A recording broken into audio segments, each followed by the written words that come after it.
कोण माणूस मिळतो बघून या म्हणे. माणसं बघायला लागली. इकडे तिकडे फिरता फिरता भरताची गाठ पडली.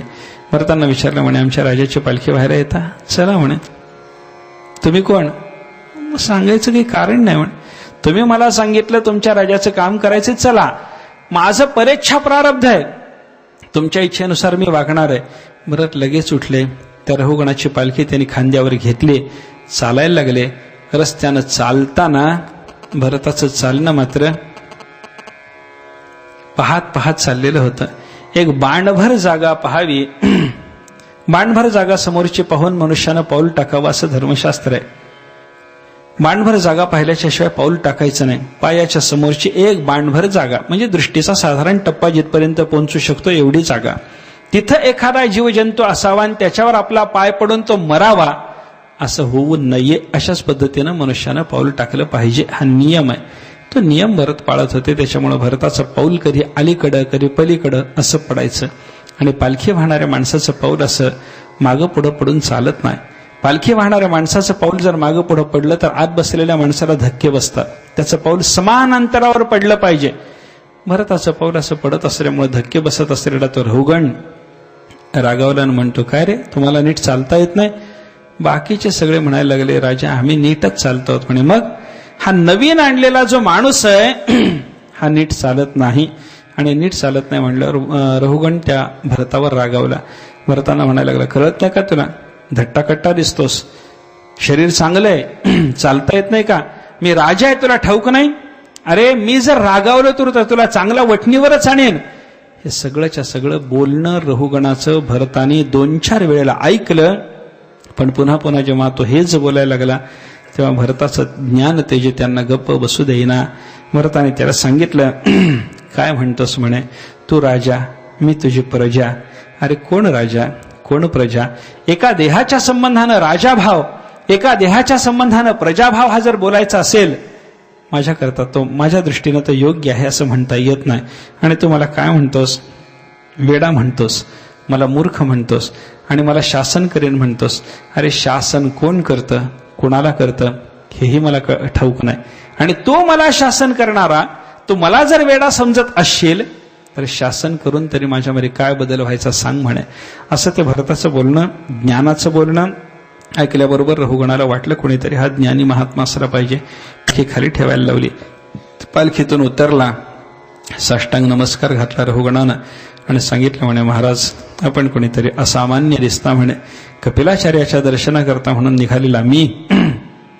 सांगा, आपण तर कपिल नाही. कपिल आपण तर नाही म्हणल्याबरोबर मग भरताने सांगितलं की बाबा आम्ही कपिल नाही म्हणे. माझ्याबद्दल जर तुला ज्ञान संपादन करायचं असेल तर सांगतो. अरे तुला तो भरत नावाचा राजा माहिती आहे का? कोण भरत? रहुगणाने विचारल्याबरोबर यांनी सांगितलं, ऋषभदेवाचा मुलगा. माहिती आहे म्हणे.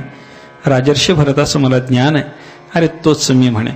मागच्या जन्मात मीच भरत राजा होतो. मीच सर्वसंगाचा त्याग करून अरण्यात राहिलो होतो. मलाच पुढचा देह हरणाचा मिळाला आणि हरणाच्या देहाचा त्याग करून मी या देहाला प्राप्त झालेला आहे. मी ज्ञानसंपन्न आहे. माझं प्रारब्ध 3 जन्माचं होतं म्हणून मला 3 जन्म घ्यावे लागले. एकेन जन्मना क्षीणः भरतस्य त्रिजन्मभी. वामदेवासारख्या महात्म्याचं प्रारब्ध एका जन्माचं आणि भरताचं प्रारब्ध मात्र 3 जन्माचं. भरताने सांगितलं 3 जन्माच्या प्रारब्धामुळे माझे 3 जन्म झाले. आता मी या शरीराच्या उपसंहारानंतर विदेह कैवल्याला प्राप्त होणार आहे. आपण भरत आहात? हो बाबा. आपण ज्ञानी आहात? होय बाबा. मला ज्ञानाचा उपदेश आपणच कराल? करीन म्हणे. कपिलाचार्यांच्याकडे तो निघाला होतास, त्यांच्याकडे जायचं असेल तर जा. पण तुला इथेच जर ज्ञान पिपासा तुझी पूर्ण करून घेण्याची इच्छा असेल तर मीही तुला सांगू शकतो. बैस, ऐक. आणि मग रहुगणाला त्यानं विचारलेल्या सगळ्या प्रश्नाची उत्तर देत देत देत जड भरताने ज्ञानोपदेश केला. त्याला ज्ञानाचा उपदेश करता करता या संसाराचं अरण्याच्या रूपकाने भरतानी वर्णन केलंय. संसाराचं वर्णन करत असताना संतांनी अनेक पद्धतीची रूपक केलेली आहेत. काही ठिकाणी संसाराला अरण्य म्हणलं, काही ठिकाणी या संसाराच्या बद्दल बोलत असताना साधुपुरुषांची भाषा जर आपण पाहिली तर समुद्राची आहे. काही ठिकाणी या संसाराला भयानक नदी म्हणलंय. गीतेतली भाषा बघा तुम्ही. दैवी हेषा गुणमयी मम माया दुरत्यया मामेव ये प्रपद्यन्ते मायामेतां तरन्ति ते. भगवंताने गीतेत अशी मायेबद्दल भाषा वापरली. ही माझी त्रिगुणात्मिका दैवी माया ही अत्यंत तरुण जाण्याला कठीण आहे आणि माझा जे आश्रय करतात, मला जे शरण येतात ते मायेतून तरुण जातात असं देव बोलले. आता माया तरुण जाण्याला कठीण आणि भगवंताला शरण जाणारा माया तरुण जातो, हे दोन शब्द ज्ञानेश्वर महाराजांनी पकडले आणि माया नदीचं विस्तार आणि रूपक तिथं सांगितलं. अतिशय विलक्षण असलेली, अतिशय भयानक असलेली ही माया नदी आहे. ज्ञानोबराय तिथं बोलले. तुकाराम महाराजांनी एका अभंगामध्ये अगदी लहान रूपक केलंय. संसाराच्या ठिकाणी समुद्राचं रूपक केलं तुकाराम महाराजांनी. तुकाराम महाराज बोलायला लागले, ऐसा दुस्तर भवसागर नेणो कैसा उतरू पार, कामक्रोधादि सावजे थोर दिसता ते भयंकर, माया ममतेचे भोवरे घेते भयानक फेरे, वासनेच्या लहरी येते उद्योग हेलकावे बैसती, तरावया एक युक्ती असे तुका नाम नावे मध्ये बैसे. महाराजांनी संसारावर सागराचं रूपक केलं. ऐसा दुस्तर भवसागर, हा संसार सागर तरुण जाण्याकरता अतिशय कठीण आहे. नेणो कैसा उतरू पार, त्याच्यातून पहिलं तीराला कसं जावं नेणो आम्हाला कळत नाही म्हणे. कारण काय, समुद्रामध्ये जे जे काही आहे ते सगळं भयानक आहे आणि जे जे भयानक समुद्रामध्ये आहे ते संसार सागरात कसं आहे तुकाराम महाराजांनी विस्तार आणि वर्णन केलेलं आहे. समुद्रात भरपूर पाणी आहे, समुद्रामध्ये जलचर आहेत, हिंस्त्र आहेत ते सगळे, असं वर्णन आहे. आणि ते सगळं वर्णन तुकाराम महाराज इथे लावून देतात. समुद्रातलं पाणी तसं या संसार सागरातलं पाणी कोणतं, नाथ महाराजांनी भागवतात सांगितलं. माया जळे भवसागरू भरला असे अतिदुस्तरू. माया जळानं भरलेला हा भवसागर. बर, या संसार सागरामधल्या मगरी सुसरी कोण आहेत तुकाराम महाराजांनी सांगितलं. कामक्रोधादि सावजे थोर दिसता ते भयंकर. मगरी सुसरी सारखे हे कामक्रोधाधिक विकार आहेत.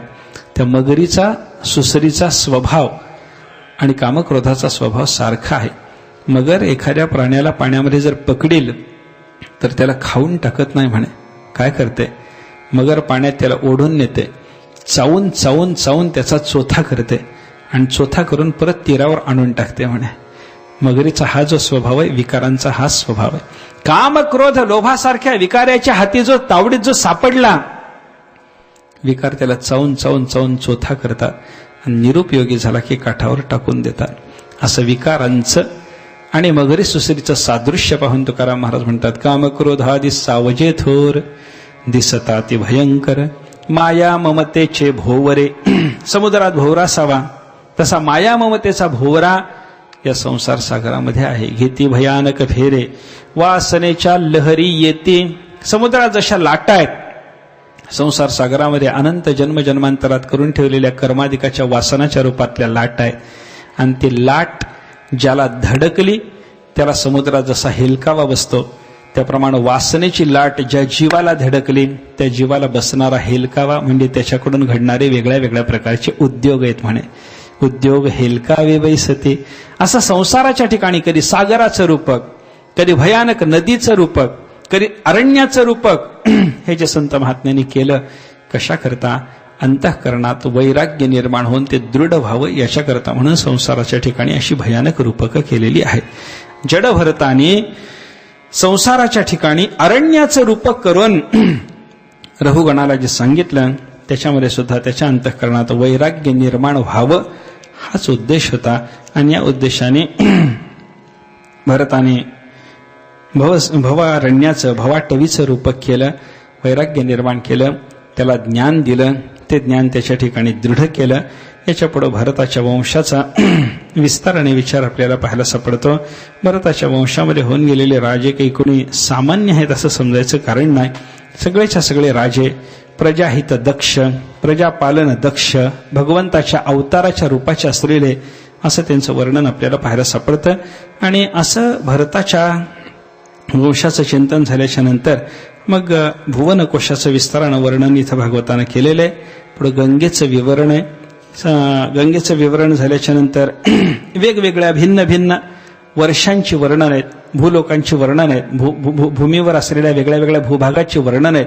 आणि या सगळ्या वर्णनामध्ये तेथे तेथे त्या त्या स्थानामध्ये कोण कोण पूज्य आहे, कोण कोण सेव्य आहे, कोणत्या कोणत्या रूपाच्या देवाची कोणत्या कोणत्या रूपात देवाची सेवा तिथं केली जाते आणि सेवक कोण आहे याची विस्तारानं वर्णन 1-2 अध्यायातून आलेली आपल्याला पाहायला सापडतात. भूमर्यादा संपल्याच्या नंतर लक्षाधिक द्वीपाची वर्णनं केली. सगळ्या पद्धतीनं भूलोकाचा विस्तार, भूलोकामध्ये असलेली व्यवस्था आणि ते व्यवस्था सांभाळण्यामध्ये प्रवृत्त असलेले राजे यांच्या सगळ्यांच्या वर्णनाच्या नंतर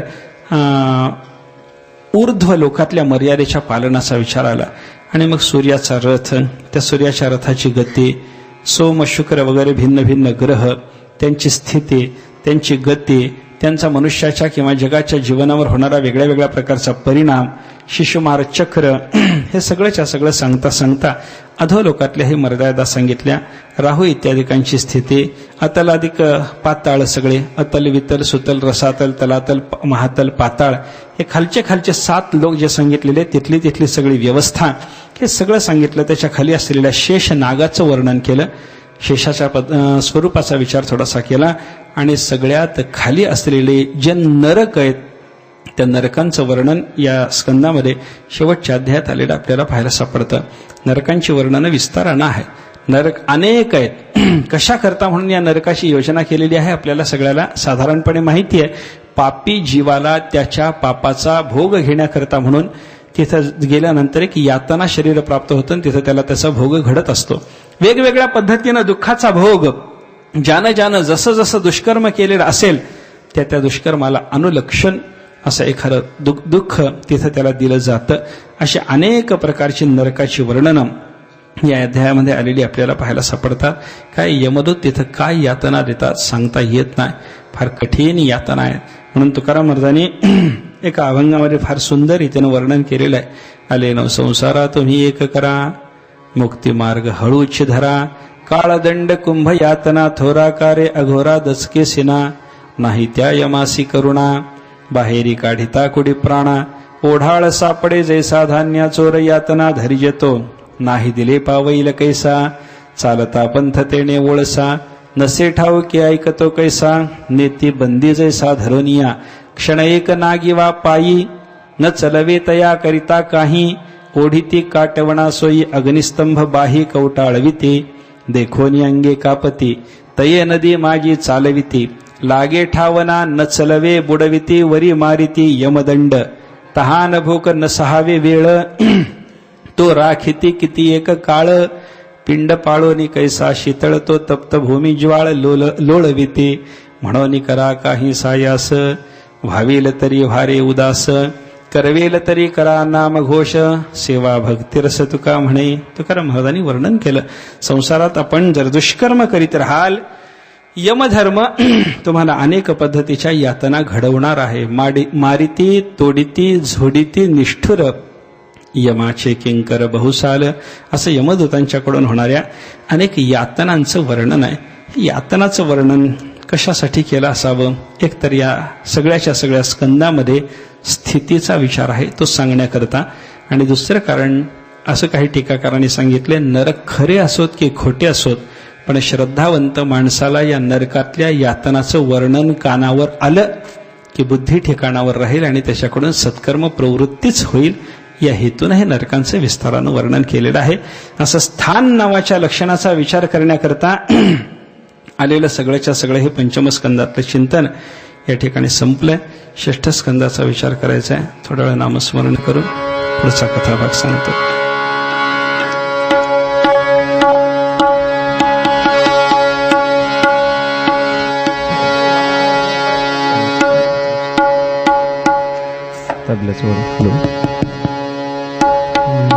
श्रीमन्नारायण नारायण नारायण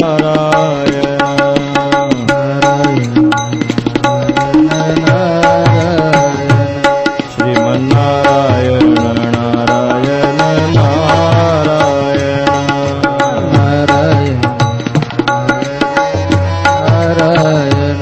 श्रीमन्नारायण नारायण नारायण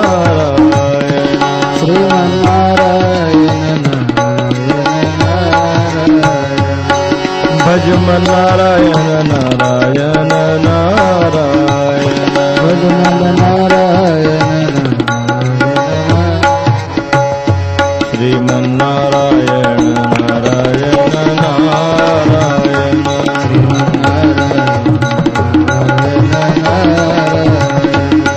श्रीमन्नारायण नारायण नारायण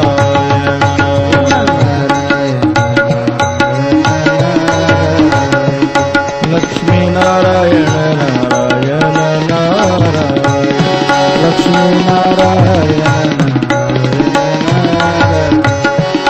लक्ष्मीनारायण नारायण नारायण सत्यनारायण बद्रीनारायण नारायण नारायण बद्रीनारायण बद्रीनारायण नारायण नारायण बद्रीनारायण सत्यनारायण नारायण नारायण सत्यनारायण सत्यनारायण नारायण नारायण सत्यनारायण नारायण श्रीमन्नारायण नारायण नारायण श्रीमन्नारायण नारायण नारायण श्रीमन्नारायण नारायण नारायण नारायण नारायण श्रीमन्नारायण नारायण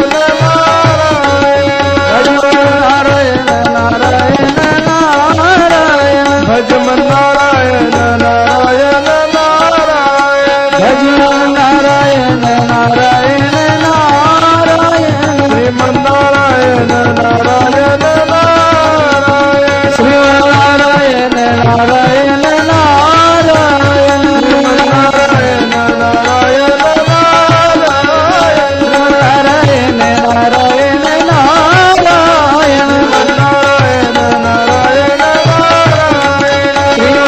नारायण नारायण नारायण नारायण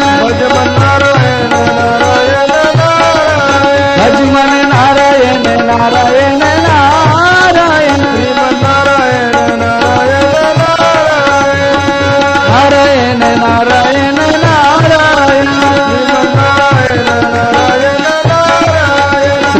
श्रीमन्नारायण नारायण नारायण नारायण नारायण श्रीमन्नारायण नारायण नारायण श्रीमन्नारायण नारायण श्रीमन्नारायण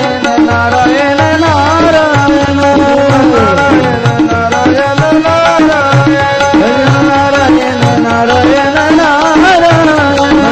नारायण नारायण नारायण श्रीमन्नारायण नारायण नारायण भजमन नारायण नारायण नारायण श्रीमन्नारायण नारायण नारायण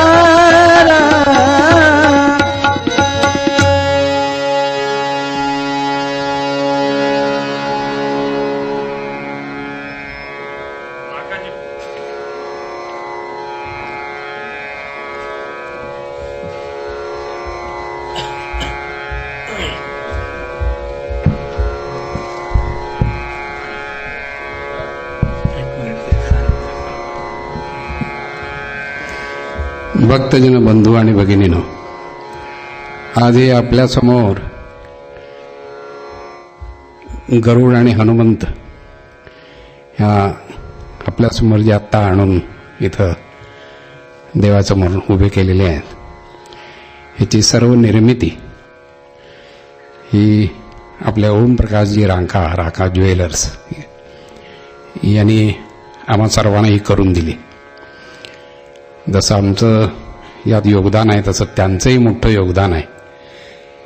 जसं आम्हाला हवं तसं मिळवून देणं ह्याचं योगदान मोठं आहे. आणि म्हणून मी महाराजांना विनंती करतोय की ओमप्रकाशजी राका यांचा आमच्या समितीतर्फे तसंच त्याप्रमाणे आपल्या सर्वांच्या तर्फे सत्कार करावा अशी माझी विनंती.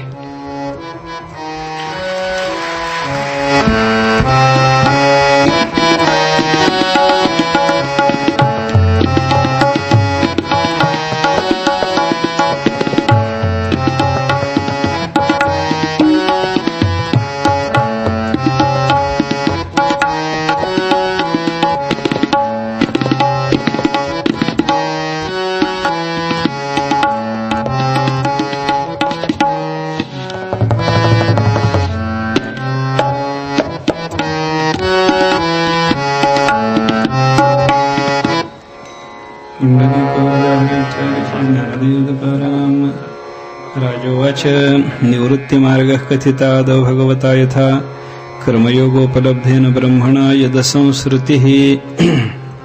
6 स्कंदाला सुरुवात होते. या 6व्या स्कंदामध्ये पोषण नावाच्या लक्षणाचा विचार आहे. पोषण म्हणजे भगवंतानी केलेलं भक्ताचं रक्षण.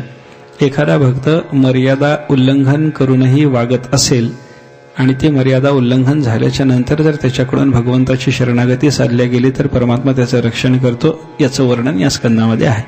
चूक झाली असेल, मनुष्याकडून चूक होत नाही असं नाही, पण झालेल्या चुकीचं परिमार्जन होण्याच्या दृष्टीनं त्याच्याकडून जर भगवत शरणागती स्वीकारली गेली तर परमात्मा अशा भक्ताचंही रक्षण करतो. असा विचार या स्कंदामध्ये आलेला आपल्याला पाहायला सापडतो. आणि याच्याकरता मग परमात्मा केवळ माणूस असलेल्या भक्ताच्याच मर्यादा उल्लंघनाच्या निमित्तानं त्याचं रक्षण करतो असं समजायचं कारण नाही. एखाद्या देवाच्याकडून जर त्याच्या मर्यादेचं उल्लंघन झालं तरी परमात्मा त्याचंही रक्षण करतो. अशी उदाहरणं भगवंतांनी या स्कंदामध्ये सांगितलेली आहेत. अजामिलाचं चरित्र जर आपण पाहिलं तर त्याच्यातून मर्यादा ओलांडणाऱ्या माणसावर भगवंताची कृपा भगवत शरणागतीनंतर कशी होते हे पाहायला सापडतं. आणि इंद्राच्याकडून घडलेले वेगळे वेगळे अपराध सांगून त्याच्यावरही भगवंताची कशी कृपा झाली, त्यानं भगवत शरणागती स्वीकारल्याच्या नंतर परमात्मा त्याच्यावर कसे संतुष्ट झाले याचंही वर्णन या स्कंदामध्ये आलेलं आपल्याला पाहायला सापडतं. काही आहे अजामिळाचं चरित्र जर आपण पाहिलं तर ते नामस्मरणानं अजामिळाचं कल्याण झालं असं सुचवणारं हे प्रकरण आहे. अजामिळाचं चरित्र सगळं तसं आहे. या 6 स्कंदाच्या अध्यायांची विभागवारी जर आपण करायची ठरवली तर 19 अध्याय या स्कंदामध्ये आहेत. आणि या 19 अध्यायांची विभागणी करत असताना 3, 14 आणि 2 अशी विभागणी आहे. पहिल्या 3 अध्यायातून नामप्रकरण आहे, पुढच्या 14 अध्यायातून ध्यान प्रकरण आहे आणि शेवटच्या 2 अध्यायातून अर्चन म्हणजे पूजनाचं प्रकरण आलेलं आपल्याला पाहायला सापडतं. नामस्मरण ही परमात्मा प्राप्तीची साधना आहे, ध्यान ही परमात्मा प्राप्तीची साधना आहे आणि परमात्म्याची पूजा करणं हेही परमात्मा प्राप्तीचं एक महत्वाचं साधन आहे. तिन्ही प्रकारच्या साधनाचा विचार या स्कंदामध्ये आलेला आपल्याला पाहायला सापडतो. पहिल्यांदा आहे नामप्रकरण. नामप्रकरणामध्ये 3 अध्यायातून विचार आला आणि तो अजामिळाच्या चरित्राचा विचार आहे. परमात्म्याचं नामस्मरण हे अत्यंत महत्वाचं साधन. कलियुगामध्ये मनुष्याला दुसरं तिसरं कोणतंही साधन झेपण्याची, पेलण्याची, घडण्याची शक्यता नसल्यामुळं शास्त्रांनी आणि संतांनी सांगितलं की कलियुगा माझी करावी कीर्तन, तेणे नारायण देईल भेटी. कलियुगामध्ये भगवंताचं नामसंकीर्तन करावं. दुसरं साधन कलियुगात अपेक्षित नाही, दुसऱ्या साधनाची आवश्यकता नाही. केवळ नामस्मरणानं कलियुगामध्ये परमात्मा भेटतो. बाकीची साधनं कलियुगात कठीण जातात. कलियुगात जन्माला आलेला मनुष्य बाकीची साधनं करू शकत नाही, पण परमात्म्याचं नामस्मरण नावाचं साधन कलियुगात जन्माला आलेल्या माणसालाही करणं शक्य आहे. नामस्मरणाचं सोपेपण जर आपण पाहायचं ठरवलं तर बाकीची साधनं करण्याकरता अंतःकरणाची शुद्धता लागते. ते अंतःकरणाची शुद्धता नामस्मरणाकरता लागेलच हा नियम नाही. अंतःकरणाची शुद्धता धारण करून जर मनुष्य नामस्मरण करत असेल तर ते कमी महत्वाचं आहे असं नाही, पण अंतःकरणाची शुद्धता नसतानाही नामस्मरण करता येतं. बाकीच्या युगातली साधनं ही अंतःकरण शुद्धीनंतर साधणारी आहेत. कलियुगातल्या साधनाचा तसा विचार नाही. तुम्ही बघा, एखाद्याला ध्यान करायचं असेल, अंतःकरण पूर्णपणे शुद्ध केल्याशिवाय ध्यान जमायचं नाही, पण नामस्मरणाच्या बाबतीमध्ये तशा पद्धतीचा नियम नाही. कृतयुगामध्ये जगातल्या सगळ्या प्राण्यांचं अंतःकरण शुद्ध होतं, म्हणून कृतयुगामध्ये सगळ्या युगात जन्माला आलेल्या सगळ्या जीवांच्यासाठी ध्यान नावाची साधना सांगितली होती. सगळ्यांना ध्यान करता येईल अशी अवस्था होती, कारण ध्यान करायचं तर त्याच्याकरता देवाचं रूप हृदयात पाहिजे आणि परमात्मा हृदयात यायचा तर त्याच्याकरता अंतःकरण शुद्ध झालं पाहिजे. अंतःकरणाच्या शुद्धी वाचून देव हृदयात येत नाही आणि देव हृदयात आल्याशिवाय देवाचं ध्यान जमत नाही. कृतयुगात हे सगळ्यांना जमलं, त्याचं कारण कृतयुगामध्ये सर्वांच्या अंतःकरणाची शुद्धता होती. कशी शुद्धता होती बघा, एक उदाहरण सांगतो. कृतयुगाचा काल बघा, एक अश्वपती नावाचा राजा होता. त्याच्या राज्यातली व्यवस्था बघा. एकदा काय झालं म्हणे, 5-7 ऋषी एका ठिकाणी तत्वचिंतना करता आले. विशिष्ट मर्यादेपर्यंत त्यांना तत्वचिंतन करता आलं. त्याच्यापुढे त्यांना विचार स्फुरेना. या सगळ्या ऋषींनी विचार केला की म्हणजे आपल्यापेक्षा अधिकारी कोणी जर महात्मा मिळाला तर त्याच्याकडे जाऊन आपण पुढचं चिंतन विचारू. सगळ्यांनी विचार केला. सर्वांच्या ध्यानामध्ये उद्दालक ऋषीचं नाव आलं.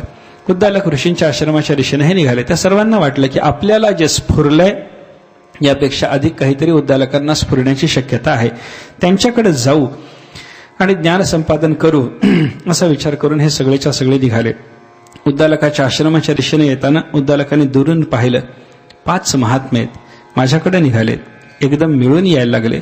एक महात्मा येणं कठीण असतं, 5-5 महात्मे आज माझ्या घरी निघालेत. काय हेतू असावा? अंतर्दृष्टीने उद्दालकांनी पाहिलं तेव्हा त्यांच्या लक्षात आलं की यांच्या अंतःकरणामध्ये परमात्म चिंतन त्यांना जे स्फुरलंय त्याच्या पुढचं मला स्फुरत असावं असा विचार आहे, म्हणून हे माझ्याकडे येतात. पण उद्दालकांनी हे लक्षात घेतलं की त्यांना जेवढं स्फुरलंय तेवढंच मलाही स्फुरतं. त्यापुढचं चिंतन मला माहिती नाही. यापुढचं चिंतन त्यांना देणारा मनुष्य मी दाखवू शकतो, पण मी ते चिंतन देऊ शकत नाही. आपली मर्यादा उद्दालकांनी लक्षात घेतली. त्या महात्म्यांना घरी येऊ दिलं, त्यांचा सन्मान केला, त्यांना बसवलं, नमस्कार केला आणि त्यांना सांगितलं की म्हणे आपल्याला जी अपेक्षा आहे ती अपेक्षा पूर्ण मी करू शकत नाही, पण अपेक्षा पूर्ण करणारा महात्मा तुम्हाला सुचवू शकतो. कोण आहे असा महात्मा?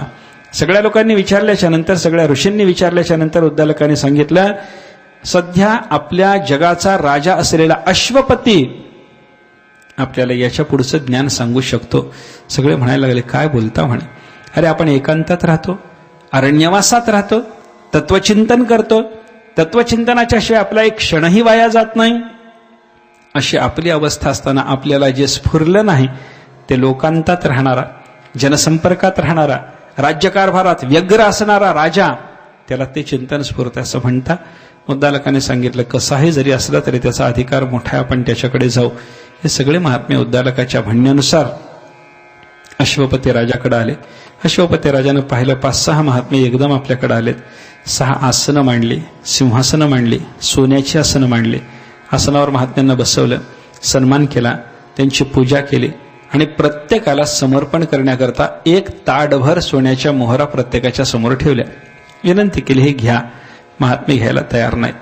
काय असतं, एखाद्याला सन्मान म्हणून आपण काहीतरी समर्पण करावं आणि त्यानं ते घेऊ नये, असं कशामुळे होतं? आपण दिलं ते समोरचा माणूस घेत नाही, असं कधी होतं? तर समोरच्या माणसाला आपल्या अधिकाराच्या मानाने ही दिली जात असलेली वस्तू कमी मूल्याची आहे असं जर वाटलं तर तो ते घेत नाही. उद्दालकांनी वगैरे जेव्हा ते द्रव्य घेतलं नाही तेव्हा अश्वपतीच्या मनामध्ये विचार आला की कदाचित मी समर्पण करतो या ताडभर मोहरा यांना यांच्या अधिकाराच्या मानानं कमी वाटत असाव्यात. त्यांनी सांगितलं, ठीक आहे. अजून आपल्या सेवकांना सांगितलं, अजून 1 ताट भरून आणणारे. सेवकाने ते आणलेलं दुसरं ताटही महात्म्यांनी घेतलं नाही. राजाने सांगितलं, ठीक आहे, यांना निवासाची व्यवस्था करा, एका महालात यांची व्यवस्था करा आणि प्रत्येक महाल हिऱ्या माणकानं भरा. सोन्या चांदीनं नाही, धातूनं नाही, हिऱ्या माणकाने प्रत्येक महाल भरून टाका. 6 महाल हिऱ्या माणकानं भरले. प्रत्येक महालामध्ये 1 महात्म्याला मुक्कामाला ठेवलं आणि राजाच्या सेवकांनी जाऊन राजाच्या आज्ञेप्रमाणे प्रत्येक महात्म्याला सांगितलं, महात्मन, या महालामध्ये असलेले सगळे हिरेमाणिक तुमच्या स्वामित्वाचे आहेत. राजाने हे तुम्हाला समर्पण केलंय. महात्म्यानं दुसऱ्या दिवशी राजाने दरबारात बोलावलं तर काहीही घेतलेलं नव्हतं. 1 ताट सोन्याच्या मोहरा दिला, घेतल्या नाहीत. दुसरं ताट दिलं, घेतल्या नाहीत. हिऱ्या माणकांनी भरलेले महाल समर्पण केले, घेतले नाहीत. यांना यांच्या योग्यतेपुढे हेही कमी वाटतं की काय? म्हणून राजाने त्यांना सांगितलं की म्हणे, महात्मन, काय, लवकरच मी एक यज्ञ करणार आहे, ठीक आहे. त्या यज्ञामध्ये येणाऱ्या ऋत्विजांना एवढं द्रव्य देणार आहे की येणारे देव आणि यज्ञातले ब्राह्मण यांच्यामध्ये देव कोणते आणि ब्राह्मण कोणते समजू नये ही माझी व्यवस्था राहील. एवढं मी समर्पण करणार आहे. आपण मुक्काम करा. यज्ञाला प्रारंभ झाल्यानंतर माझ्या प्रत्येक ऋत्विजाला माझ्याकडून जे समर्पण होणार आहे एवढं समर्पण मी तुम्हाला करतो, घ्या, राहा. महात्म्याने सांगितलं, म्हणजे राजे, तुमच्या डोक्यातला विचार वेगळाच आहे. तुम्ही जे देता आहात ते कमी वाटतंय म्हणून आम्ही घेत नाही असं तुम्हाला वाटत असेल तर हा भरम सोडा. राजाने हे शब्द ऐकले. राजा म्हणतो, मग घेत का नसावेत? काय कारण? राजाच्या मनात दुसरा विचार आला. मी दिलेलं द्रव्य कमी वाटलं म्हणून यांनी घेतलं नाही असं मला वाटलं होतं, ते चूक आहे. मग मी जे द्रव्य समर्पण करतो हे महात्मे का घेत नाहीत? राजाच्या मनात दुसरा विचार असा आला की राजाच्या कोशातलं धन, त्याच्यामध्ये कदाचित दोष असण्याची शक्यता. चोराने चोरी केली, चोर पकडला गेला, त्याचं धन राजाच्या कोशात जमा. एखादी वेश्या आहे, जीवनभर वेश्या व्यवसाय केला, पुढे तिला कोणी वारस नाही, तिचं धन राजाच्या कोशात जमा. असं दूषित द्रव्य राजाच्या कोशातलं राजा आपल्याला देतोय म्हणून हे महात्मे घेत नसावेत असा विचार यांच्या मनात असावा. म्हणून अश्वपतीनं सांगितलं, म्हणे, महात्मन, माझ्या राज्याची व्यवस्था सांगतो. माझ्याकडे द्रव्य दूषित नाही, कारण माझं राज्य कसं आहे. एका श्लोकात त्या अश्वपती राजानं आपल्या स्वतःच्या राज्याची व्यवस्था सांगितली. तो बोलायला लागला, न मेस्तेनो जनपदे न कदर्यो न मद्यपहा नानाहिताग्निर्ना विद्वान न स्वैरी स्वैरिणी कुतः. राजानं सांगितलं, म्हणजे मी सगळ्या जगाचा राजा, हे पहिल्यांदा लक्षात घ्या. आणि सगळ्या जगाचा राजा असलेला मी माझ्या राज्याची व्यवस्था अशी सांभाळतो. कसे? पहिलं वाक्य राजाने सांगितलं, माझ्या राज्यात एकही चोर नाही. पहिलं वाक्य आहे, नमेस्ते नो जनपदे, माझ्या राज्यात एकही चोर नाही. आजच्या राजाला जर प्रामाणिकपणानं विचारलं तर त्याला सांगावं लागतं, माझ्या राज्यात माझ्या सहित सगळे चोर. अश्वपती मात्र म्हणतो, नमेस्ते नो जनपदे. पुढे त्यानं सांगितलं, न कदर्यहा, माझ्या राज्यात कोणी कृपण नाही. न मद्यपहा, मद्यपान करणारा एकही माणूस माझ्या राज्यात नाही. सगळ्या जगाचा राजा आहे आणि सगळी शासन व्यवस्था त्यानं अशीच सांभाळली आहे की ज्यामुळे त्याच्या संपूर्ण राज्यात कोणी चोर नाही, कोणी मद्यपी नाही, कोणी नमेस्तेनो जनपदे न कदर्यहा, कोणी कृपण नाही. न अनाहिताग्निही, अग्निहोत्र घेऊन अग्नीची सेवा करण्याचा अधिकार असून कोणी अग्निहोत्राची सेवा करत नाही असं नाही. न अविद्वान, शास्त्राभ्यासा वाचून कोणीही नाही. न स्वैरी, स्वैराचार करणारा एखादाही पुरुष माझ्या राज्यात नाही. आणि शेवटी त्यानं सांगितलं, स्वैरिणी कुतः, स्वैराचार करणारा पुरुष नसेल तर स्वैराचार करणारी स्त्री माझ्या राज्यात कुठली आली. अशी माझ्या राज्याची व्यवस्था आहे. निर्दुष्ट राज्य आहे आणि त्याच्यामुळे माझ्या कोशात जमा असलेले जे द्रव्य आहे, या द्रव्याच्या बद्दल तुम्ही दोषाचा विचार करूच नका, घ्या द्रव्य. मग महात्म्यांनी सांगितलं, राजे विकल्प तुम्ही वेगळेच करीत बसला. अहो म्हणे, आम्हाला द्रव्य कमी वाटलं, खोटी गोष्ट. आम्हाला द्रव्यामध्ये दोष जाणवला, खोटी गोष्ट. मग का घेत नाही? आम्ही घ्यायला आलोच नाही म्हणे. कशा करता आला? आम्ही परमात्म तत्वाचा विचार करीत होतो, आम्हाला एका मर्यादेपर्यंत विचार सुचला, पुढचा विचार तुमच्याकडून ऐकाय करता आलो. असं होय? राजाने सांगितलं, मग माझ्याकडून जर ऐकायचं असेल तर आता मी मोठा आणि तुम्ही लहान आहेत, मग उद्या मलाच काहीतरी समर्पण करण्याकरता घेऊन या, मग ऐका म्हणे. आतापर्यंत मी तुम्हाला वनवासी तपस्वी या भावनेनं वागवत होतो, पण आता तुम्हाला शिष्य भावनेनं वागवावं लागणार आहे. उद्या मला समर्पण करण्याकरता काही घेऊन या, मग ऐका. पुढचा विषय सोडून द्या. लक्षात काय घ्यायचं आपल्याला? सगळ्या पृथ्वीचा राजा म्हणतो, माझं राज्य असं निर्दुष्ट आहे. म्हणजे सगळ्याची अंतःकरणं कृतयुगाच्या काळात शुद्ध होती. हा भाग कलियुगात आहे का? बोला. एखादा महात्मा अंतःकरण शुद्धीचा आपल्याला पाहायला सापडला म्हणून सगळं जग अंतःकरण शुद्धीच आपल्याला पाहायला सापडेल असं नाही. कलियुगात अंतःकरणाची शुद्धता सर्वांच्या ठिकाणी नाही. कलियुगात आयुष्याची मात्रा कमी झाली, कलियुगात बलाची मात्रा कमी झाली, कलियुगामध्ये कष्ट करण्याची प्रवृत्ती मनुष्याच्या ठिकाणची कमी झाली, कलियुगामध्ये प्राणाची स्थिती फार अलीकडे आली. सगळ्या गोष्टी कलियुगामध्ये बदलत गेल्या. म्हणून कलियुगाकरता सोपं असं नामचिंतन नावाचं साधन संतांना सांगणं भाग पडलं. शास्त्राने सांगितलेलं साधन, संतांनी सांगितलेलं साधन कलियुगाकरता नामचिंतन आहे. दुसरं साधन घडत नाही, करता येत नाही. ते करण्याकरता लागणारी योग्यता कलियुगातल्या माणसाच्या ठिकाणी राहिली नाही. अंतःकरण आपलं शुद्ध नाही. पहिली गोष्ट, आपल्याला आयुष्य फार नाही. दुसरी गोष्ट, शतायुर्वय पुरुषः, फार झालं तर 100 वर्षाचं आयुष्य एखाद्या माणसाच्या वाट्याला येतं. अशी कलियुगातली अवस्था. बलाचा विचार करा, अत्यंत क्षीण बल आपण झालो. कष्टप्रवृत्तीचा विचार करा, आपल्या ठिकाणी कष्टप्रवृत्ती राहिली नाही. प्राणस्थितीचा विचार करा, शरीरात प्राण राहतो कुठं याच्याबद्दल युगायुगातला विचार वेगळा आहे. कृतेचास्थिगताः प्राणाः त्रेतायां मांस संस्थिताः द्वापरे रुधिरं यावत् कलौ अन्येषु संश्रिताः. वर्णनशास्त्राने असं केलेलं आहे. कृतयुगामध्ये प्राण राहत होता हाडामध्ये, त्रेतायुगामध्ये शरीरात प्राणाची स्थिती होती मांसात, द्वापार युगामध्ये प्राण अजून अलीकडे आले रक्तात, आणि कलियुगामध्ये प्राण अजून अलीकडे आले अन्नामध्ये. कशी स्थिती आहे बघा. हाडात ज्याचा प्राण राहतो त्या कृतयुगातल्या माणसाबद्दल वर्णन असे पुराण इतिहासातलं की जोपर्यंत हाड आहे आणि बाकीचे सगळे धातू शरीरातले संपले तरी तो जिवंत राहत असे. हाड असेपर्यंत जिवंत राहणं कृतयुगात, मांस असेपर्यंत जिवंत राहणं त्रेतायुगात, शरीरात रक्त असेपर्यंत जिवंत राहणं द्वापार युगात, आणि शरीरात अन्न असेपर्यंतच जिवंत राहणं कलियुगामध्ये. म्हणून एखाद्या माणसाचा अंतकाळ जर जवळ आलेला कळत असला तर माणसं म्हणतात त्याचं अन्न संपलं म्हणतात, त्याची शिदोरी तुटली म्हणतात. अन्न संपणं, शिदोरी तुटणं या सगळ्याला मूल आधार स्मृतीमध्ये आहे. कलौ अन्नेश संश्रिताः, प्राण अन्नात आहेत कलियुगामध्ये. शास्त्राचं मूल वचन हे अन्न संपणे, अन्न उठणे या वाक्य प्रयोगाला कारण आहे असं आपल्याला चिंतन करता येतं. मला सांगायचं काय, हाडात ज्याचा प्राण होता, मांसात ज्याचा प्राण होता, रक्तात ज्या काळात प्राण राहत होता त्या काळात सांगितलेली साधना आणि कलियुगात अन्नात प्राण आल्याच्या नंतर त्या जीवाला सांगायची साधना एकसारखी असून चालेल का? बोला. सोपी साधना उत्तरोत्तर शास्त्राला सांगावी लागली त्याची ही कारणं आहेत. कलियुगामध्ये संतांनी नामचिंतन करायला सांगितलं. नामस्मरण करा. नामस्मरणासारखं सोपं आणि महत्वाचं साधन नाही. नामस्मरण अतिशय सोपं. नामस्मरणाचा सोपेपणा सांगत असताना संतांनी वेगळ्या वेगळ्या पद्धतीने विचार केला. नामस्मरण सोपं कसं आहे? पहिला विचार, नामस्मरणाला देश काळाचा विचार नाही.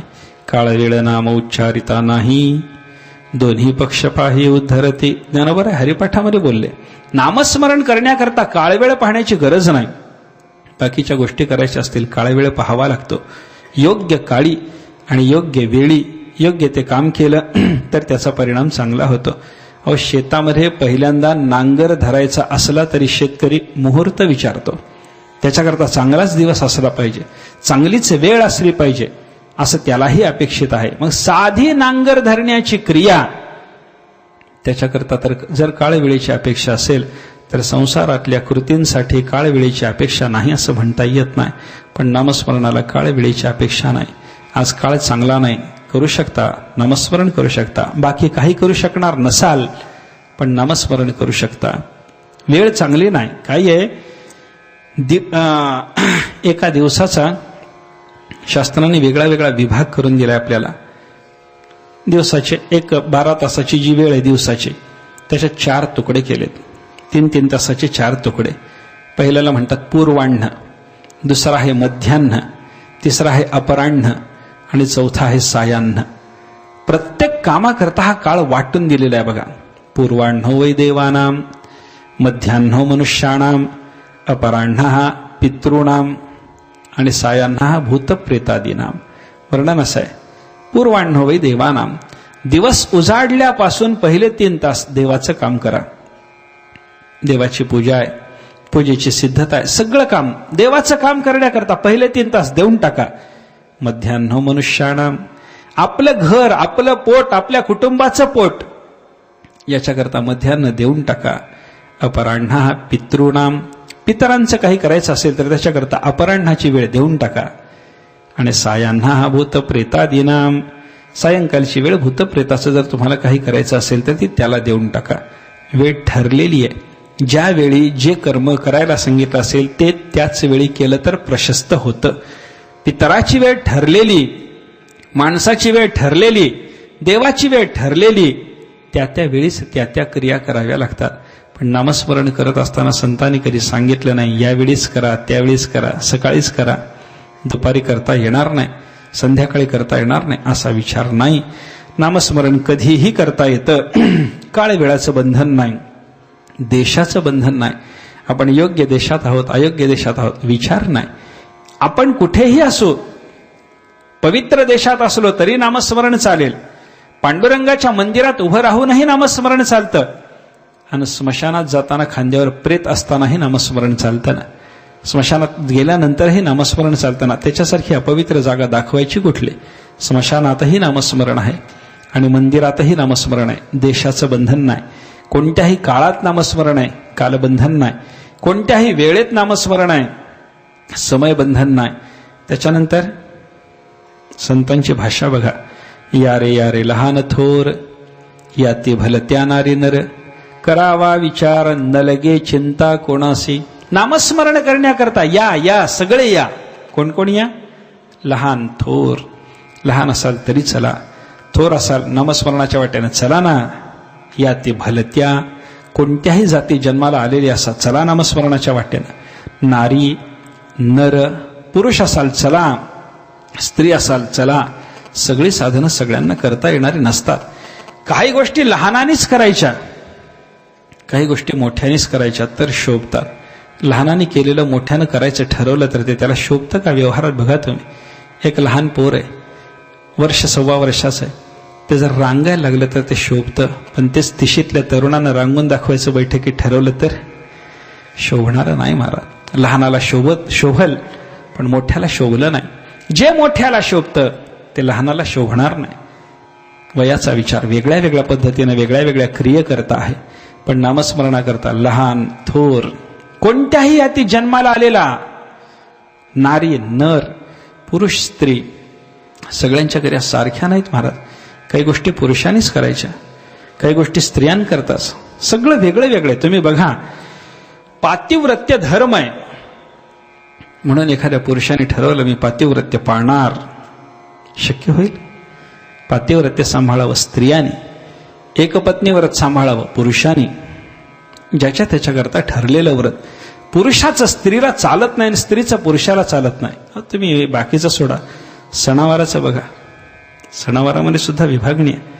महालक्ष्मीचा सण बायका करता, चैत्र गौरीचा सण बायका करता, हळदी कुंकवाला जायचं, माझ्या नावानं कुंकू लावून तू हळदी कुंकवाला चाललीस म्हणून आज मीच जाणार असं एखाद्या पुरुषाने सांगितलं, चालत नाही. पण ते नाव तुझं असेल पण जावं मलाच लागतं. हळदी कुंकवाला पुरुषांनी जायचं नाही. प्रत्येक सण पुरुष आणि स्त्रियांच्या करता, पुरुषाकरता राखून ठेवलेला एकच सण आहे बघा, आहे की नाही? फाल्गुन शुद्ध पौर्णिमा, होळी म्हणतात त्याला, शिमगा. त्या दिवशी एक तरी बाई एका तरी गावात कुठं अशी करत फिरलेली दिसली का? दिसत नाही. बायकाला नाही, ते पुरुषाला खास ठेवलंय. ते कशा करता ठेवलं देव जाणे. आहे मात्र असं सणाची सुद्धा विभागणी, व्रताची विभागणी पुरुष स्त्रियांकरता वेगवेगळी. पण पुरुष आहे म्हणून नामस्मरण नाही, स्त्री आहे म्हणून नामस्मरण नाही, असं आहे का? नामस्मरणाचा विचार सर्वांकरता म्हणून सोपं. अधिकार्याचा विचार नाही, देशकाळाचा विचार नाही, अवस्थेचा विचार नाही. आपण शुद्ध अवस्थेत आहोत का अशुद्ध अवस्थेत आहोत विचार नाही. सकाळी उठल्यानंतर स्नानाच्या पूर्वी पूजा वगैरे करता येणार नाही, पण सकाळी उठल्यानंतर स्नान नाही, तोंड धुवायच्या आधीही नामस्मरण करता येतं. भाविक माणूस उठल्या उठल्या तोंडावरून हात फिरवता फिरवता पांडुरंग हरी असं म्हणतच उठतो. अर्थ काय? नामस्मरण कोणत्याही अवस्थेत करता येणार असल्यामुळं अत्यंत सोपं, अत्यंत सोपं, अत्यंत सोपं आहे. बरं, सोपं आहे म्हणून त्याचं महत्व नाही असं मात्र मुळीच नाही. नामस्मरणाचं फार मोठं महत्व संत महात्म्यांनी आपल्याला सांगितलेलं पाहायला सापडतं. नाम फार महत्वाचं. काय आहे नामाचं महत्व? संतांनी अनेक पद्धतीने आपल्याला समजावून सांगितलंय. कबीर महाराजांनी एका ठिकाणी गणिताची भाषा सांगितली. कबीर महाराज म्हणतात, भगवंताचं नाम आणि इतर शास्त्रांना सांगितलेली साधना यांचा तुलनेनं जर विचार करायचा ठरला तर नामाला एक या आकड्याचं महत्व आहे आणि बाकीची सगळीच्या सगळी साधनं शून्यासारखी आहेत म्हणे. बरं का? शून्याच्या पाठीमागे जर आकडा असेल शून्याची किंमत वाढत जाते आणि आकडाच पुसला गेला नुसती शून्य मांडत राहाल तर काही किंमत राहत नाही. बरं का? राम नाम को अंक है सब साधन है शून्य, अंक गये कछु हाथ नहीं अंक रहे 10 गुण. कबीर महाराज सांगतात, अंक गये कछु हाथ नाही. मागचा एकचा आकडा जर पुसला गेला तर शून्याला काही किंमत नाही, पण एकचा आकडा असताना प्रत्येक शून्याची किंमत 10 पटीनं वाढत जाते. अंक रहे 10 गुण. तसं एक नाम असून पुढं साधना आपण जर मांडत गेला तर त्या सगळ्या साधनाला 10 पटीनं किंमत येत जाते. हा नामाचा महिमा आहे. परमात्म्याचं नाम महत्वाचं. जे देवालाही करता येत नाही ते देवाच्या नावाला करता येतं. अशा पद्धतीची भाषा संतांची आहे.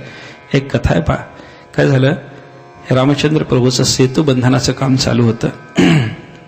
एक वानर दगड आणायचा, त्याच्यावर राम ही अक्षरे लिहिली जायची. तो दगड पाण्यामध्ये टाकायचा, तो तरंगायचा. असा सेतू चालू होता. रामाने विचार केला, दगड वानर आणतात, त्याच्यावर माझं नाव लिहिलं जातं, दगड पाण्यात टाकला जातो, तो दगड तरंगतो. एवढा सगळा खटाटोप होण्यापेक्षा कोणी दगड आणला की त्याला मी स्पर्श केल्यानंतर दगड तरला पाहिजे. कारण ज्या अर्थी माझ्या नावानं तरतोय तर ते माझ्या स्पर्शाने तरायला काय हरकत आहे. मी हस्तस्पर्श करीत जाईन, हे लिहिण्याचे श्रम वाचतील असं रामाला वाटलं. पण अगोदर रामाने ठरवलं दगड आपल्या स्पर्शानं तरतो की नाही पाहून घेतलं पाहिजे. रामचंद्र प्रभू सगळी वानरसेना निवांत बसलेली असताना एका बाजूला गेले. एक दगड घेतला, समुद्रात तो दगड देवानी टाकला. देवाने टाकल्याबरोबर तो दगड बुडाला. बुडाल्याबरोबर देवानी विचार केला, कदाचित समुद्राला हा दगड ज्याच्या नावानं तरतो आहे त्या रामानेच टाकलाय, कळालं नसावं. म्हणून मग देवानी त्याच्या समुद्राचं लक्ष वेधून घेण्याकरता ते थोडं खाकरणं खोकरणं केलं. असं करून देवाने दुसरा दगड टाकला. दुसराही बुडाला. दुसरा बुडाल्याच्या नंतर देवाने तिसरा दगड हातात घेतला आणि समुद्राला चक्क सांगितलं की समुद्रा, ज्याच्या नावानं समुद्रात तुझ्या शरीरावर दगड तरतात तो रामचंद्र प्रभू मी स्वतः दगड टाकायला लागलो. असं म्हणून देवाने तिसरा दगड टाकला आणि तिसराही बुडला. तेव्हा देवाच्या लक्षात आलं आपलं हे काम नाही. आणि मग देवाने आपला झालेला हा अपमान इतर कोणी पाहिला तर नाही ना, म्हणून इकडं तिकडं पाहिलं तर मागं मारुतीला हात जोडून हजर. मारुतीला विचारलं देवानी, कधी आले मारुती? तेव्हा पहिल्या दगडापासून इथंच आहे म्हणे. पहिल्या दगडापासून? होय. मग देवानी मारुतीलाच विचारलं, मारुती असं का झालं? माझ्या नावाने दगड तरतो आणि मी टाकलेला दगड बुडला, असं का झालं? मारुतीने सांगितलं, तुकाराम महाराजांनी हे महिमान नामाचे असं लिहिलंय. उदकी तारिले पाषाण, हे महिमान नामाचे, रामाचे नाही. पाण्यावर दगड तरणं रामाचा महिमा नाही, हा नामाचा महिमा आहे. म्हणूनच देवा तुमच्या नामाने दगड तरतो. मारुतीरायाने रामाचं समाधान केलं. रामा, अहो तुमच्या नावानं अंकित असलेला दगड आणि तुम्ही टाकलेला दगड याच्यात अंतर आहे. देवा, तुम्ही जो दगड टाकला त्याचा तुम्ही अव्हेर केला, त्याग केला, आणि ज्या दगडावर तुमच्या नामाचा अंकन आहे त्याचा तुम्ही स्वीकार केला. तुम्ही ज्याला स्वीकारता तो तरतो, ज्याला सोडता तो बुडतो. समाधान वेगळं, पण भाव पहिल्यांदा काय सांगितला? नामाचा महिमा आहे. परमात्म्याच्या नामाची ही ताकद आहे. रामाची काय, एका दिवशी मारुतीला रामाजवळ बसलेले नामस्मरण करत होते. देवाने विचारलं, म्हणे मारुती अरे मी समोर आहे ना, अजून पुन्हा राम राम काय म्हणत बसलास? म्हणे माझ्यापेक्षा तुला माझं नाव महत्वाचं वाटतं? अगदी बरोबर बोलला देवा. म्हणे कसं काय? नाव महत्वाचं आहे, नामच महत्वाचं आहे. कसं? मारुतीने समजून सांगितलं. रामत्वत्वधिकं नाम इति मे निश्चलामतिः त्वयैकातारितायोध्या नाम्नाच भुवनत्रयम्. देवा, तुमच्यापेक्षा तुमचं नाव निश्चित महत्वाचं. तुम्ही उद्धार करता, तुमचं नामही उद्धार करतं. पण एका अयोध्येचा उद्धार करणारे तुम्ही आणि त्रिभुवनाचा उद्धार करण्यामध्ये प्रवृत्त असलेलं तुमचं नाम कोणाला मोठं म्हणू सांगा. परमात्म्याच्या नामाचा महिमा विलक्षण आहे. परमात्म्याच्या नामाने काय एक होत नाही सांगा.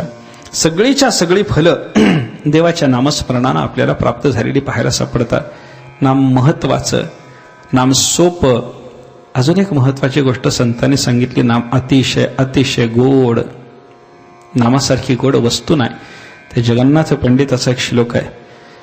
जगन्नाथ पंडितांनी आपल्या जीवाला विचारलं एकदा, माझ्या जीवा, आजपर्यंत जन्मजन्मांतरात अनेक ठिकाणी तू फिरून आलास, त्या त्या ठिकाणी काही मधुर पदार्थांचा आस्वाद तू घेतला, पण मला खरं सांग, कृष्ण या नामाच्या अक्षरात असलेली गोडी तुला कुठं अनुभवायला मिळाली का? मृद्विका रसिता सिता समशिता स्फीतंच पीतं पयः स्वर्यातेन सुधाप्यधायि कतिधा रंभाधरः खंडितः सत्यं ब्रूहि मदीय जीव भवता भूयो भवे भ्राम्यता कृष्णेत्यक्षरयो रयं मधुरिमोद्गारः क्वचिल्लक्षितः. जीवाला विचारलं त्याने, सत्यं ब्रूहि मदीय जीव, माझ्या जीवा एकदा खरं सांग काय? मृद्विका रसिता, मृद्विका म्हणजे द्राक्ष, द्राक्षाची गोडी तुला माझ्या जीवा माहिती आहे? जीवाने सांगितलं हो. सीता समशिता, साखर खाल्लीस जीवा? जीवाने सांगितलं हो. स्फीतंच पीतं पयः, निरस दूध प्यालास जीवा? जीव म्हणायला लागला हो. आपल्याला निरस मिळत नाही बरं का, नीरस मिळतं हे खरं आहे. निरस मिळत नाही. निरस दूध त्याची गोडी आहे, निरस दुधाची गोडी नाही. निरस दूध प्यालायस? प्यालो. स्वर्यातेन सुधाप्यधायी. स्वर्गात गेला होता जीवा, त्यावेळेला तुला स्वर्गीय अमृताचं प्राशन करायला मिळालंय? मिळालं. कतिधा रंभाधर खंडित, कित्येक वेळेला स्वर्गामध्ये तुला रंभेचं अधरामृत मिळालंय? तेही मिळालं.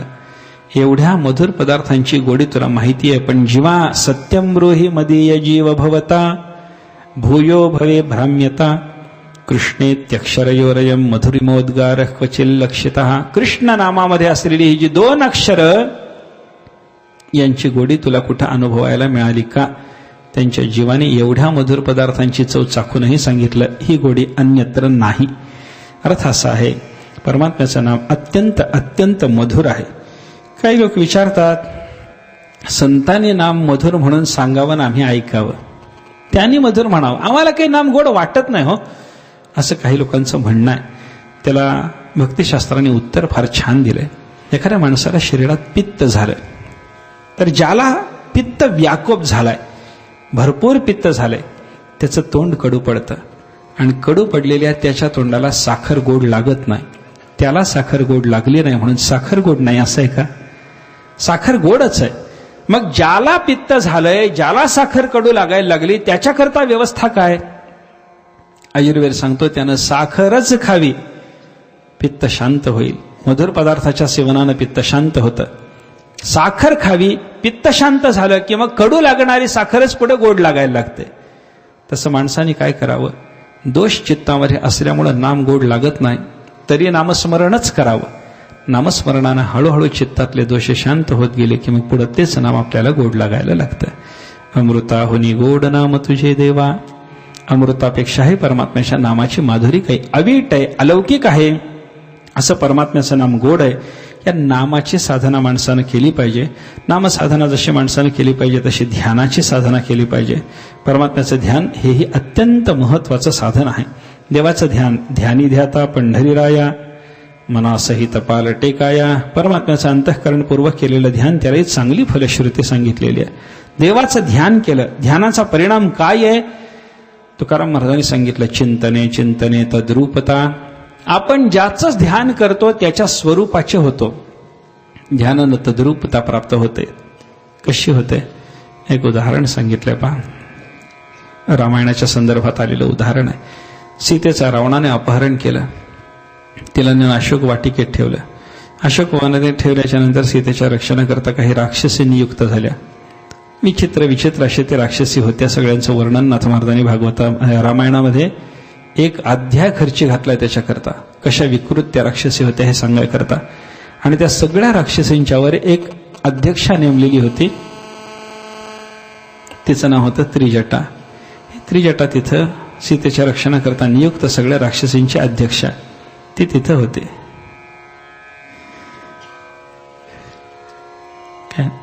त्रिजटा तिथं. त्रिजटेनं सीतेचं त्रिजटेला काही कारणानं सीतेविषयी अनुकूल बुद्धी झाली. त्रिजटा सीतेचं सांत्वन करायची.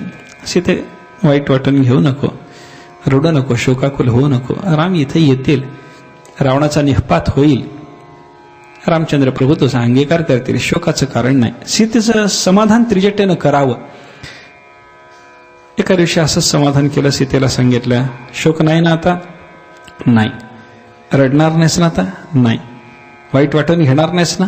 नाही. मी घरी जाऊन येऊ? त्रिजटेनं असं सांगितलं आणि त्रिजटा घरी गेले. आणि दुसऱ्या दिवशी येऊन पाहते तर सीता जास्तच रडत असलेली दिसली, शोकाकुल जास्तच. सीतेला विचारलं त्रिजटेनं, काय ग म्हणे, मी तुला काल शोक करण्याचं कारण नाही हे समजावून सांगून गेले, पटलं नाही? पटलं. राम इथं येतील याच्यावर विश्वास नाही? आहे. राम तुझा अंगीकार करतील असं वाटत नाही? वाटतं. शोक कशा करता म्हणे? मग सीतेनं सांगितलं, शोकाला वेगळं कारण निर्माण झालंय. काय? ते समोरचं झाड बघ म्हणे. काय बघायचं त्या झाडाकडं? त्या झाडावर असलेलं एक मातीचं घर आहे, एक भिंगुरटीनं बांधलेलं घर होतं, ते दाखवलं. हे घर बघ म्हणे. काय बघायचं? त्या घरातली भिंगुरटी बघ म्हणे. अगं भिंगुरटी बघून वाईट वाटायचं कारण काय, सांग ना. सीतेनं सांगितलं, ही भिंगुरटी नव्हती, ही एक आळी होती. आणि त्या आळीला पूर्वीच्या भिंगुरटीनं या घरात आणून ठेवलं आणि येता जाता ती त्या आळीला चावत राहिली. सतत चावण्याचा परिणाम असा झाला की त्या आळीला भिंगुरटीचा ध्यास लागला. सतत ती भिंगुरटीचं चिंतन करायला लागले आणि सतत घडलेल्या भिंगुरटीच्या चिंतनाचा परिणाम असा झाला की ती आळी न राहता भिंगुरटी होऊन गेली. मग काय झालं? अरे आळी राहिली नाही, ती भिंगुरटी झाली म्हणून तुला रडायला काय झालं? सीता म्हणते, हेच तर माझ्या रडण्याचं कारण आहे. काय कारण? कीटोयम भ्रमरी भविष्यति निदिध्यासैर्यथाहम तथा स्यामेवं रघुनंदनो पितृजटे दाम्पत्य सौख्यंगतम शोकम मावह मैथिलेंद्र तनये तेनापि योगः कृतः सीता सोपि भविष्यति तरले तन्नो मतं जानकी. त्रिजटेनं समजावून सांगितलं. सीता बोलायला लागली, त्रिजटे, आळीला भिंगुरटीचं भयानं चिंतन घडलं, त्याचा परिणाम आळी न राहता भिंगुरटी झाली. त्याच्यातून मला असं वाटायला लागलं की सतत मी रामाचं चिंतन करते, मग मी जर राम झाले तर राम सीतेची जोडी फुटली ना, तो एक राम आणि मी एक राम. सीतारामाचा आनंद गेला ना, आमचा पती पत्नीचा दाम्पत्याचा आनंद गेला ना. आम्ही दोघे राम, त्याच्या चिंतनानं मी राम होऊन बसेन. आणि ही चिंता वाटली म्हणून मला रडू आलं म्हणे. त्रिजटेनं हसून सांगितलं, सीते रडू नको. का? काही काळजीचं कारण नाही. का? अगं इथं जसं तू रामाचं चिंतन करतेस तसं राम तिकडं तुझं चिंतन करतोय म्हणे. परिणाम काय होईल? रामाच्या चिंतनानं जर सीतेचा राम झाला तर सीतेच्या चिंतनानं रामाची सीता होईल म्हणे. तुमचं दाम्पत्य कायम आहे. सांगायचं काय? रामाच्या चिंतनानं सीतेचा राम होतो, सीतेच्या चिंतनानं रामाची सीता होते, भिंगुरटीच्या चिंतनानं आळीची भिंगुरटी होते. अर्थ असा आहे की चिंतने तद्रूपता. आपण ज्याचं चिंतन करतो तद्रूपता आपल्याला प्राप्त होते. म्हणून माणसाने विचार करावा, कुणाचं चिंतन करायचंय, ध्यान कुणाचं करावं. संसाराचं ध्यान केलं संसाराचं रूप येईल, परमात्म्याचं ध्यान केलं तर आपल्याला परमात्म्याचं रूप प्राप्त होईल. असं महत्वाचं असलेलं हे ध्यान, या ध्यानाचाही विचार विस्ताराने या स्कंदामध्ये सांगितलेला आहे. पहिल्यांदा नाम प्रकरण आहे, ते 3 अध्यायात आलं. पुढे ध्यान प्रकरण आहे, ते 14 अध्यायात आलं. आणि शेवटच्या 2 अध्यायामध्ये अर्चन म्हणजे भगवंताच्या पूजनाचं प्रकरण आहे. देवाची पूजा हेही महत्वाचं साधन. परमात्म्याची पूजा करावी. पूजा म्हणजे नेमकं काय हेच माणसाला कळत नाही. पूजा शब्दाचा अर्थ असा आहे, पूजा करायची ती कशी करावी. नियम पूजेचा पहिला असा सांगितलाय, यथा देहे तथा देवे. आपल्या शरीराला समाधान होण्यासाठी जे जे आपण देत जातो ते सगळं परमात्म्याला देणं, याचं नाव आहे पूजन करणं. देवाच्या पूजेसाठी देवाला हे सगळं दिलं पाहिजे. जे जे आपल्या शरीराला आपण देतो ते देवाला दिलं पाहिजे. हिवाळ्याच्या दिवसात जर आपल्याला गरम पाणी स्नानाला लागत असेल, देवाला दिलं पाहिजे. ही पूजा आहे. यथा देहे तथा देवे. माणसं पूजा कशी करतात? सांगू नये अशी करतात. अनेक उदाहरणं माझ्या डोळ्यासमोर आहेत. एकदा एका ठिकाणी असंच कीर्तनाचा प्रसंग होता. गेलो, सकाळचं काल्याचं कीर्तन माझं होतं, मुक्काम पडला. सकाळी स्नान करून त्याच्या देवघरामध्ये संध्या करत बसलो होतो. तो घराचा मालक, त्यानं स्नान केलं, ओल्याने देवघरात आला. देवघरा होता बांधलेला असा, 5-7 पायऱ्या होत्या. पायऱ्यावर देव ठेवलेले होते. त्यानं ताम्हण खालच्या पायरीला लावलं. वरच्या पायरीवर असलेल्या देवाच्या पाठीमागे हात घातला आणि खोऱ्यानं माती ओढतात तसे सगळे देव ओढून ताम्हणात घेतले. पूजा आहे का होई? याला पूजा म्हणायचं. सन्मान आहे हा देवाचा. अशी पूजा करायची असते. पूजा नाही महाराज. पूजा यथा देहे तथा देवे. एक विनोदानं गोष्ट सांगा. एक व्यापारी होता, काहीतरी त्याचं लेनदेन होतं. एका माणसाने त्याच्याकडून ऋण घेतलं आणि तो ऋण परत करीत नव्हता. तर श्रीमंतांनी, सावकाराने सांगितलं आपल्या एका सेवकाला, अरे जा रे म्हणे, त्याला पकडून आणा. बरेच दिवस झाले आपले पैसे त्यानं दिले नाही, धरून आणा त्याला. माणसं धरून आणायला गेली. बराच वेळ झाला म्हणून यानं स्नान आटोपलं, देवपूजेला बसला. पांडुरंगाची मूर्ती ताम्हणात घेतली. पूजा करायची आहे, पूजेला बसलाय, बोलायचं नाही पूजेला बसून. अशा अवस्थेमध्ये सेवकाला त्यानं सांगितलं, मालक त्याला धरून आणलं म्हण, काय करायचं सांगा पुढं. आणलंय त्याला, इथपर्यंत आलाय तो, आता पुढं त्याची व्यवस्था काय लावायची सांगा. आता याला विचार आला, त्याच्याविषयीचा राग होता, याच्या मनात क्रोध होता. बऱ्याच दिवसापासून त्यानं पैसे दिले नाहीत, त्याला ठोकायचा त्याचा विचार होता. तोंडानं सांगायचं नाही, देवपूजेला बसला, मौन पाळायचं. त्यानं काय केलं, ताम्हणातली पांडुरंगाची मूर्ती उचलली, जानव्याने करकचून बांधली आणि पळी उचलून त्याला बडवायला लागला. म्हणजे त्याला सुचवायचं होतं, त्याला बांधून ठोका. आणलेल्या त्या रुंडकोला बांधून ठोका हे सुचवाय करता देवाला जानव्याने बांधून पळीनं ठोकणं पूजा आहे काही? पूजा नाही. पूजेसारखं साधन यथा देहे तथा देवे या नियमाने घडलं पाहिजे. असं पूजनाचं एक प्रकरण या स्कंदामध्ये आलेलं आपल्याला पाहायला सापडतं. अशी 3 प्रकरणं